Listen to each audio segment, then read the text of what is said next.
Star Trek, Discovery Season 5, Episode 6, Whistlespeak, contains a welcome reminder of a classic episode of Star Trek, The Next Generation.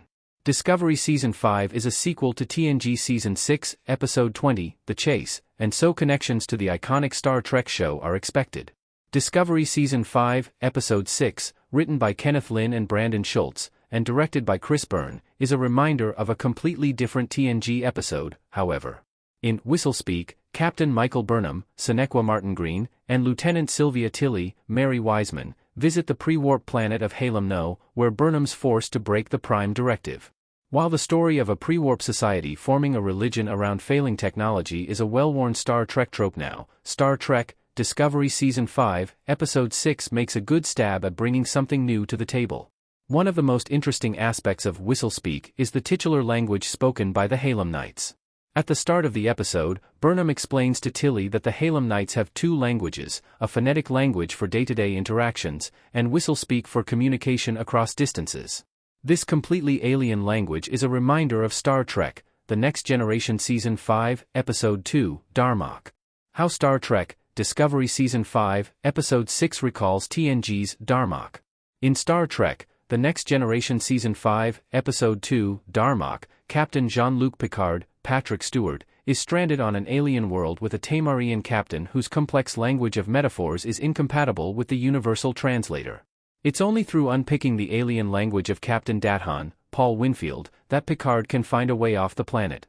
Darmok is one of Captain Picard's best TNG episodes, and a wonderful Star Trek story about the importance of communication, no matter how alien the other person's language is. From the opening, it appeared that Star Trek, Discovery Season 5, Episode 6, Whistlespeak, was going to tell a similar story. However, Burnham and Tilly's universal translators quickly translate the Halem Knights' second language before they even beam down to the surface. It's odd that understanding and using Halem Knight Whistlespeak isn't a key part of the story, especially as Tilly becomes stranded inside the High Summit weather station with Rava, June Laporte.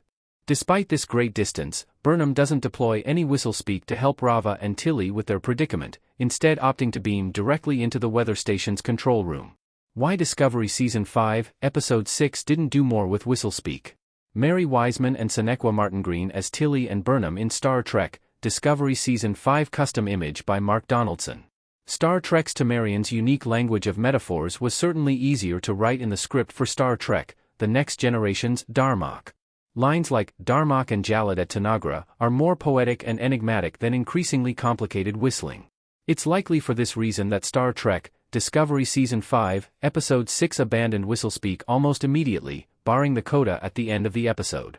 There was perhaps a feeling among Discovery's writers that having Burnham and Tilly communicate purely by whistling would undermine the life-threatening drama of the situation. Given that the Whistlespeak was a unique element of Star Trek, Discovery's formulaic pre-warp planet, it feels disappointing that the episode didn't do more with it.